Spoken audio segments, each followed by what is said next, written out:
Welcome to OSW Playlist Episode 5, another you exclusive roundup of what your boy Jay Hunter has been playing or watching over the last month.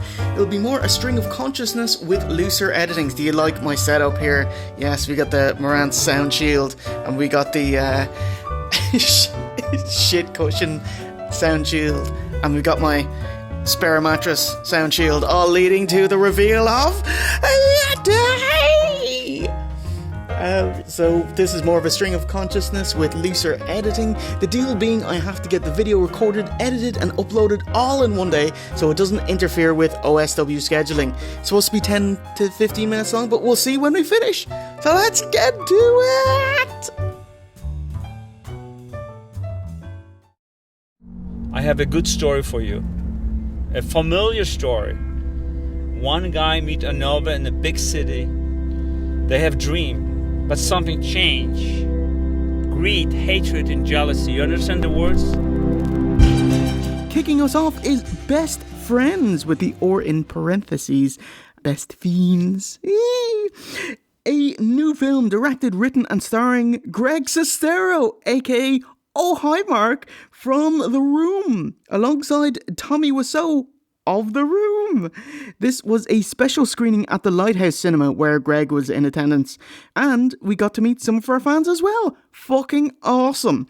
Shout out at Yes Man Kablam, Tristan and Jade, Adam and Mark, and some other people that I can't remember. I'm so sorry guys, but it was awesome to meet you. Tweet me. Also, apologies, this film isn't out on home video yet, so you'll have to excuse me. I'm gonna cobble together some video footage for the review. How did Best Friends come about? Officially, Greg Sestero felt bad for Tommy during the filming of the Disaster Artist movie and wanted to make a film where Tommy has a role written for him. I guarantee that's just kayfabe, because I reckon shoot-wise he knows a film with himself and Tommy has the best chance of success, like those two together, and you're goddamn right. Before Best Friends, Greg showed a decently lengthy documentary hard-selling his new book, The Disaster Artist, which chronicles the making of The Room. Tommy thought The Room would be this huge cinematic masterpiece, so he hired a guy to film behind the scenes constantly, and it was right, and it's awesome to see. Equally cool is getting to hear the original cast talk about the film. The funniest bit is that the actor interviews are stitched together from wherever they could shoot, ranging from Lisa and Michelle in a nice studio with a poster of the book on a stand, to Stephen, who was Peter's replacement who went missing halfway through the film, who got shot in HD in front of a lovely green screen, then down to Chris Orr, he recorded it like a selfie video in his back garden, to Denny. Oh man, he is in some cement basement, like serious raper vibes. The documentary is seeing Tommy going around shirtless most of the time and throwing up his hands about how he's just happened to fire at least a dozen people, including a couple of Lisas and Greg, the original Greg and Chris R. Actually, Lisa, she is a huge WWE mark, and she said whenever she questioned him about her character's motives, like does she actually love Johnny, that kind of thing, what's happening here, and he was just told, that's the twist.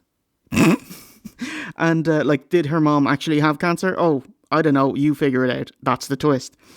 At the end of it, it finishes with all the actors giving Greg their best wishes, but it cuts them off mid-sentence, like they're about to shoot on him. So it's like, okay, I wish you all the best, man. Even odder, the documentary actually finishes with a trailer for Best Friends, which is fucked because we're just about to watch the film, and the trailer gives you most of the beats of the entire movie. Okay, so we watch one scene twice, if you know what I mean. Yeah, let's get into it.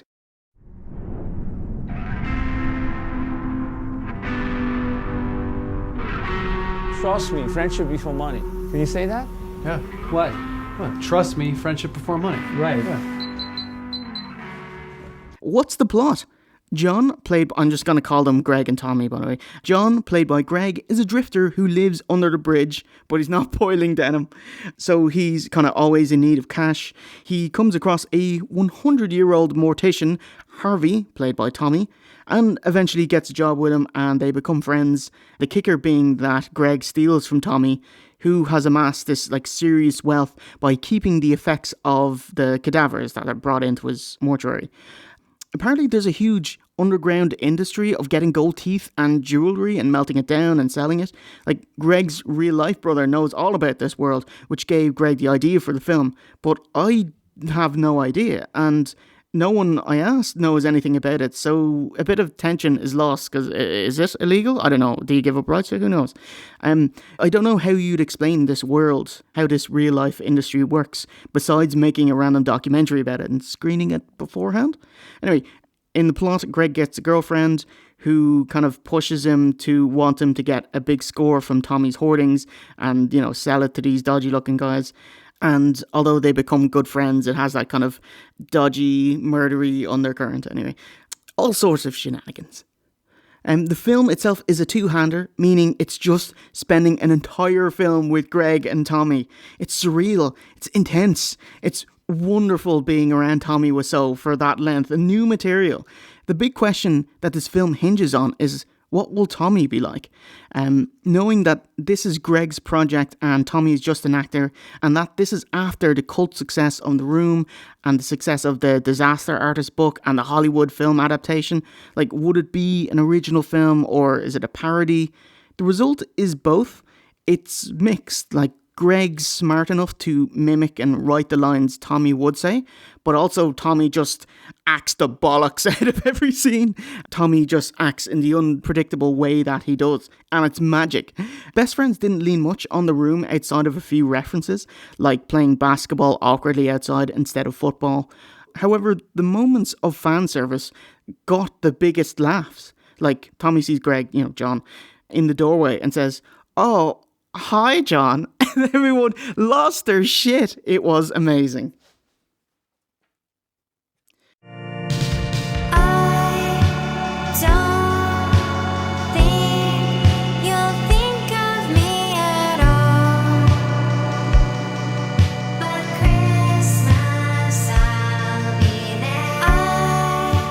The big thing though, the tone is unsettlingly uneven. It's trying to get two different irreconcilable feelings out of the same film. In Greg's short introduction, he said he was inspired by films like Drive and Nightcrawler, and it really comes through in the look and the mood of the film. It's shot at night with lots of heavy contrast, neon colours out of focus, and these never-ending montages set to synth music. The look of the film is serious, emotionally dampened, like a modern kind of new retro wave music video. But then you gone and hired Tommy Wiseau, who is a whirlwind that trashes every scene he's in. His hilarious, non-human reading of the dialogue and manic gestures just completely contradict the look of the film. So Tommy's an unintentional and also sometimes intentional comic actor, and you can't put him in Drive or Nightcrawler and expect the film to be taken seriously. Like, I'd watch it, but it would be a train wreck. Tommy has this gimmick where he makes masks for disfigured cadavers, and he makes one for Greg. He puts one on, and then when he takes it off, his skin looks like he's still wearing a mask. And I love that halfway through the shoot, he just starts wearing his regular clothes, like that he'd walk around Los Angeles with. The black pants, skater chain on the wallet, dress shirt, and a Jay Hunter special, a waistcoat! Marked out hard. There's a birthday scene where it's the blistering bright day in the park, lovely vivid greens and blues, skies and but he's dressed in this full-length black duster, fully buttoned up, and a massive Undertaker hat. And they never mention it. It's amazing. Overall, this is Greg's first film, and it's well done. It's far more competent than The Room, but that positive is also a negative. A bad movie isn't anywhere near as much fun as a horrific movie. The acting has improved to merely bad. Or just randomly, there's a bit where a buyer comes to the morgue with two club girls and he can hit his marks confidently, so it makes the gulf between him and Tommy and Greg so much wider. Like, he's just some rando that got a speaking role, but he's a much better actor than these two lads. Honestly, this is a 40-minute film padded out to over an hour with so many wordless music montages, like over and over and over again. Like, I imagine writing dialogue that isn't expository is very difficult. And I don't want to slag this movie because Greg went out and got Tommy Wiseau and made a film about it, and that's awesome. You get so much new Wiseau material to enjoy. Like, I can't say it was good, but there were some wonderful moments with Tommy, so you should see it. Fair warning, this is only half a fucking film. Greg wants to double dip us for the second half this summer. No thanks. It's hilarious when it came on the screen. Oh yeah, part 2 in June. V1 just saw it and said, no fucking way, out of your mind. And curtain down. So that's the end of the film. Afterwards, Greg asked the audience if they liked it, and like 4 people said yes, and the rest just kind of went, oh. He gave us some behind the scenes, like it was an indoors and night film, because Tommy would never show up on time. So like a noon casting, he'd roll in at 9 p.m. Or when I mentioned him in the park, he'd have his birthday cake, and he was supposed to be like, oh, it's my birthday, yay! And instead he'd be like, oh, it's my birthday, yay. Then, pretty cool, he got up 2 sets of people to reenact a scene from The Room. The woman playing Tommy was actually really good, and then OSC said, hang on, I know you. He interviewed her on Friday for a job at his work and wondered how to ask her without calling her back for a second interview. Outside, we got to meet some bras, which was amazing, which is my most fun part. Here are some photos now. I love meeting fans from the show. They're always so happy to meet us as well. It's so cool. Rock on. Man, I should carry Virgil dollars in my wallet, but like I started doing that, but then I'd take out money to give to a cashier and here's a Virgil dollar. Cut that right out. But if you're watching OSW playlist and this review of it, you probably watched and hopefully enjoyed our Room review, so you should check it out to support Tommy and Hi Mark. Just see it with friends, best friends, because the more the merrier. It would be a rough watch alone. You're such a kidder, and I love Lisa so much. Best Friends is in select indie theatres now. Just go to bf-movie.com to see the screenings. That'd be the best way. And Volume 2 is out next month, June 2018. So I can't give it a thumbs up, but yeah, you should go see it.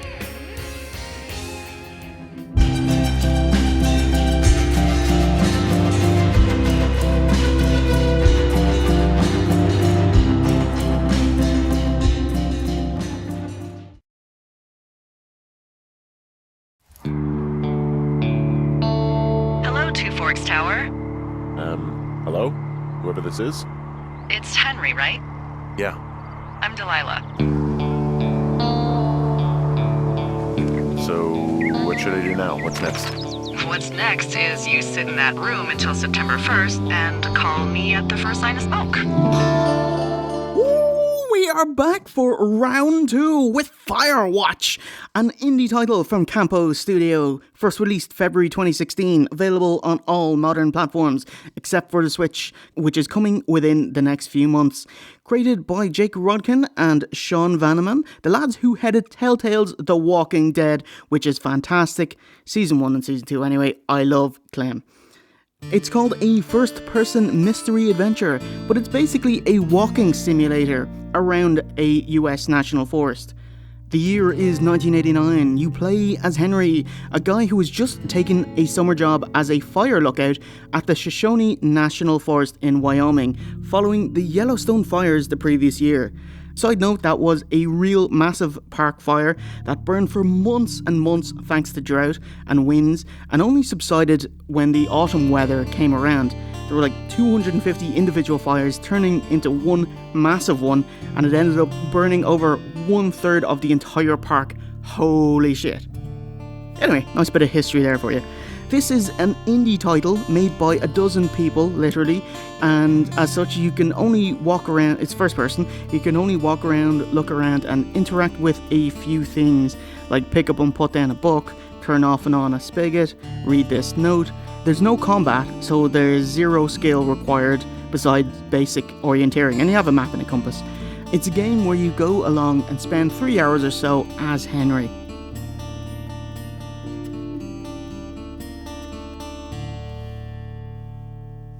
What is the story? Morning Glory. The background plot is quite heavy. Your wife has gotten early onset Alzheimer's and is now living with her family in Australia. You can't really bear it, so you've taken this incredibly isolated job so you don't have to deal with it. Your only contact is Delilah, a sassy but positive and sometimes flirtatious senior lookout in another tower. You spend pretty much the entire game walking around and talking to her via your walkie-talkie and choosing dialogue responses. It was kind of cool actually. The devs chatted to real lookouts when they were researching for the job, and they themselves wondered, it's a mind-numbingly boring job. Why would you make a video game about it? There's the rub. Like on your first day, there's fireworks being let off in the woods. Fireworks on a dry day in the woods. So you've got to go find these sexy teens and tell them to knock it off. I really did feel like an old man as you're traversing this gorgeous land, you know, the natural beauty of the forest, and come across these empty beer cans tossed on the floor. It's, fuck humans. Like, fuck millennials. There's an overarching story of if you're being watched, like, is someone following you? And odd happenings like some sudden suspicious fencing off of areas that wasn't officially cleared. There's this like underlying paranoia. It's exacerbated by the mind-numbing boredom that comes with this job as a fire lookout. That being isolated and going weeks and months without seeing another human, your brain starts to pickle. So is that real? Is this happening?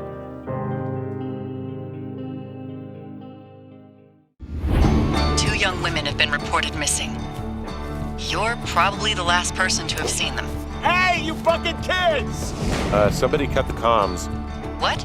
I'm out here and the wire is cut clean through. Wait, you're already there? You're not in your tower? No, I'm not. Then who is? Tech-wise, giving you an idea of the game's limitations here, even though in the prologue there is a deer, there is zero wildlife in the game, and it's noticeable. Okay, you can see a raccoon twice, but the game's not going to render you a bear or a dozen bears, or anything more than shadowy human figures. The art style is cartoony like Team Fortress, or, you know, with the big button nose of Disney Pixar characters. You can look down and see yourself, or look at the picture of you and your wife, or just while you're climbing you get to see your limbs, you know. The lighting system and being in the woods itself, very pretty, but I thought it was too sparsely detailed. However, thank you so much Campo Studio for making a 21:9 option. It's so nice. I'm going to kind of reference Breath of the Wild just because it's kind of open world and you explore in kind of a lush area. But Breath of the Wild, it had 300 devs working for 4 years on the game. This is the fruit of a dozen people. So why would you play this game? The relationship you cultivate with Delilah. She's your only contact and only ever on the radio. Henry and Delilah, they're so well voice acted and both are warm, fleshed out personalities. I prompted to tell her about everything I came across that the game would let me, just so we can have a chat. Your relationship grows and depending on your responses, you two sound like you're falling for each other.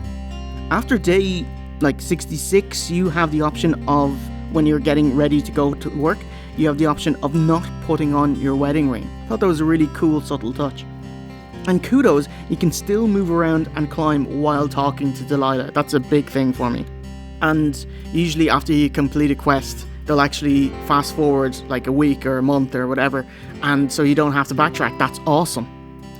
Of course, Delilah herself, she is very quick-witted and always has some sarcastic or fun response. She's telling me about the lichen that's natural there, and it's like, what about it? It's like, oh, wouldn't you liken to know? Oh, kaboom! Wouldn't you liken to know? Oh my god, goodbye. There's also a bit about the poop shovel, Slicey. Wow, 99% sure that's for burying poop. And I'm holding it. Maybe drop it? I'm headed off to old Shoshone, where the elk and the owls won't know me, where there ain't no judges to whom I gotta plead, 'cause I can be me in old Shoshone. Okay, so I've got a quick Couple of notes before wrapping up. Music-wise, it reminds me of Breath of the Wild in that it's mostly ambient noise and music only plays when something's going down. In Breath of the Wild, it's when you're at a town or a shrine or there's a boss fight or you're scaling Hyrule Castle that music comes on. And in Firewatch, it's mostly the same. Like, most of your time spent there is just listening to the wind rustling the trees or the grass, and music only if you trigger an event or if something sinister is afoot, like finding your typewriters thrown out onto the floor at the foot of your watchtower. Chris Remo did the score, amongst other things. He was quite important to the game, and he also did the wonderful walking around find out what happened game Gone Home that I also recommend. There's nice guitars and impending tense music, but in Firewatch there's only a handful of tracks. I would have liked double, triple that, you know. Cool bit where you have the option to name a new fire and it appears on your map forevermore. Okay, it was like one of 3 choices, but I liked it, you know. It's an indie game, my expectations weren't very high, and like the little things mean more. There's one bit where Delilah is so frustrated she shouts out, "Oh, just burn the place down," and you have to reply, and I said, "Oh, fuck him," before saying, actually no, we shouldn't do that, and then later, a bit of a spoiler, it's used as blackmail, and I loved it because I regretted saying it instantly after I chose that option. Was thinking, oh shit, is our phones tapped? Bang, oh, we've got you, buddy. Also, there's a random bit where Delilah mentions the sign keeps getting stolen at Pork Pond because Pork Pond, what a name. And you get to see her station complete with the Pork Pond sign. So she stole it. A+. There's a bit where you pack up your stuff and leave your post, and I was like, oh, screw you. I'm gonna stick it to the man. Gonna leave this light switch on. You do get a camera to take a few snapshots. During the credits, they actually show you your pictures. But I was being professional, so I mostly took photos as evidence of misdoings to show the police, rather than kind of what they wanted, which was holiday shots. So it was a bit of a downer. Right now you're seeing photos I took which aren't big downers.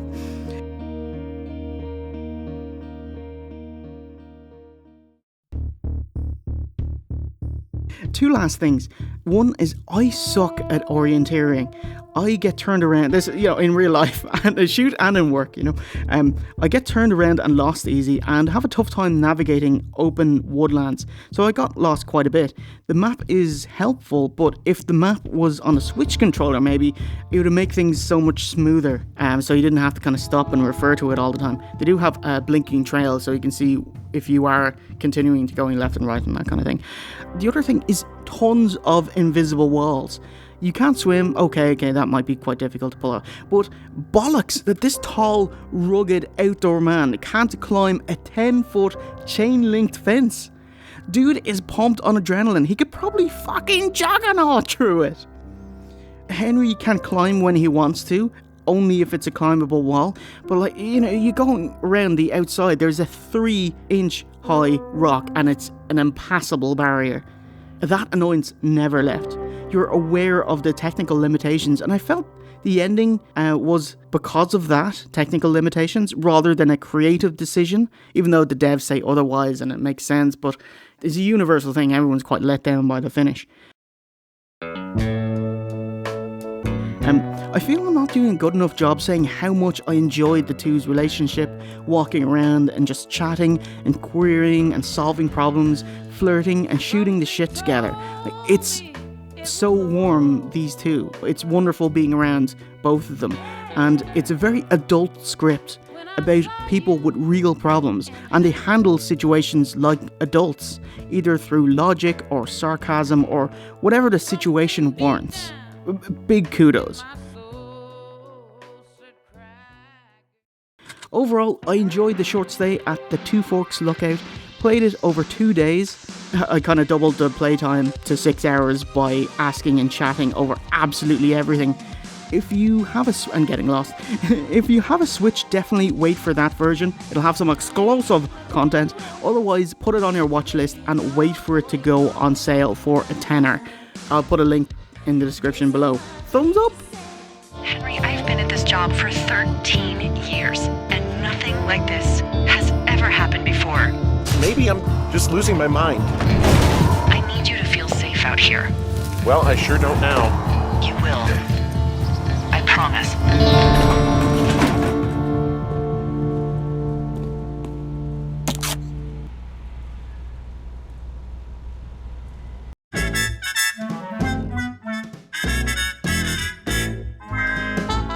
Well, that does it for episode 5 of OSW Playlist.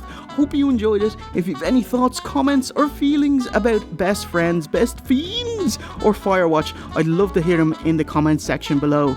Coming up on OSW is our first part of a new story arc, which is the Lex Express, starting with Survivor Series 1992, and that's going at the end of May.